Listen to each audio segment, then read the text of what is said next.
कांग्रेस ने किसानों के साथ अन्याय के आरोप लगाए हैं। जिला कांग्रेस कमेटी के अध्यक्ष योगेश मिश्रा ने कहा कि किसानों को न्यूनतम समर्थन मूल्य नहीं मिल पा रहा है। प्याज में तो उन्हें लागत भी नहीं मिल पा रही। मिश्रा के अनुसार केंद्र सरकार को प्याज के निर्यात पर रोक हटाने के साथ ही भंडारण की भी उचित व्यवस्था करनी चाहिए। साथ ही प्याज का न्यूनतम समर्थन मूल्य घोषित किया जाए। सर, पूर्वी राजस्थान के मेवात क्षेत्र में प्याज बड़े स्तर पर पैदा होती है, लेकिन इसके भाव मंडी में नहीं मिल रहे हैं। आप जिला कांग्रेस कमेटी के अध्यक्ष हैं, क्या कहना चाहिए? देखिए, हम पिछले दिनों हमारे नेता अखिल भारतीय कांग्रेस कमेटी के महासचिव सम्माननीय भंवर जितेंद्र सिंह जी के नेतृत्व में प्याज मंडी में किसानों से मिलने गए थे, व्यापारियों से मिलने गए थे। हमने जो हालात देखे, लोग बाग प्याजों के कट्टों को मंडी में लिया है, वहीं छोड़ के चले गए बिना बेचे। राहडतियों से कह गए, भैया बेच देना और हमारे ट्रैक्टर वो जितने भाड़े में लाए भाड़े के पैसे चुका देना। मैं मुंडावर गया था एक शादी में, तो जिंदोली के आसपास मैंने देखा एक किसान अपने खड़ी प्याज की फसल को ट्रैक्टर से जोत रहा था। लेकिन ये क्या कर रहे हो? गाड़ी रोक के मैंने कहा, बोलो भाई साहब, लागत ही वसूल नहीं हो रही, इसलिए हम तो यहीं खत्म कर रहे हैं इनको। अलवर जिले का, भरतपुर जिले का जो किसान है, आजकल सरसों और प्याज पर उसकी मुख्य आय का स्रोत इसको माना जाता है।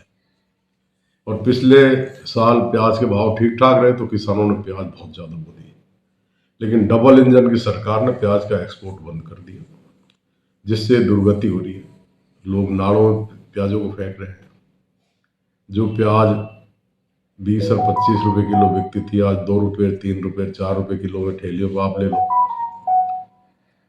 तो मेरा तो आपके चैनल के माध्यम से माननीय प्रधानमंत्री जी से, माननीय मुख्यमंत्री जी से आग्रह है कि वो प्याज का एक्सपोर्ट खुलवाए, तभी जाके जो अन्नदाता है, जिसके बारे में केंद्र सरकार माननीय नरेंद्र मोदी जी कहते थे कि मैं किसानों की आय दुगना करूंगा, दुगना तो दूर, किसानों की यही हालत रही तो किसान लोग आत्महत्या करने को मजबूर हो जाएंगे, इतने कर्ज के तले दब गए।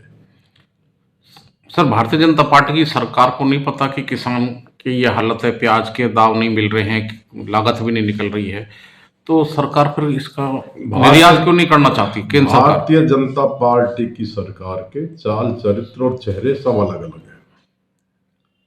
ये लोग अपने कुछ चंद व्यापारी मित्रों को आगे बढ़ाना चाहते हैं, आम आदमी की कमर तोड़ के रखना चाहते हैं, किसान की कमर तोड़ के रखना चाहते हैं। पिछले दिनों आपने देखा होगा, 2 साल तक किसान आंदोलन चला। इन्होंने 800, 750, 800 किसान भाइयों को मरवा दिया। उसके बाद इन्होंने 3 काले कानून वापस लिए, और ये भी उनकी स्ट्रेटेजी हो सकता है कि किसानों की कमर तोड़ के किस तरीके का कोई नया कानून लाके किसानों को परेशान करने की हो। तो जो देश का अन्नदाता है, जिसकी वजह से सारे देश की, जिसके ऊपर अर्थव्यवस्था टिकी हुई है, उसकी आय दुगनी करने वाले उसकी लागत तक नहीं दिला पा रहे, क्या किसानों की आय दुगनी करेंगे? मेरा तो किसान भाइयों से निवेदन है कि प्याज को मुद्दा बना के एक बार नरेंद्र मोदी जी का हिसाब किताब कर दो, जिससे इस देश के सीधे दिन आए। उधर नेता प्रतिपक्ष टीकाराम जूली ने कहा कि प्याज के गिरते भाव से किसान जहर खाने को मजबूर हो गया है, लेकिन सरकार के कान में जूं तक नहीं रेंग रही। केंद्र और राज्य सरकार दोनों ही किसानों की पीड़ा को नहीं समझ पा रहे हैं। अलवर में मीडिया से बातचीत में उन्होंने यह विचार रखे। साथ ही कहा कि मजबूरी में किसान अपनी मेहनत की फसल पर ट्रैक्टर चलाने को मजबूर है।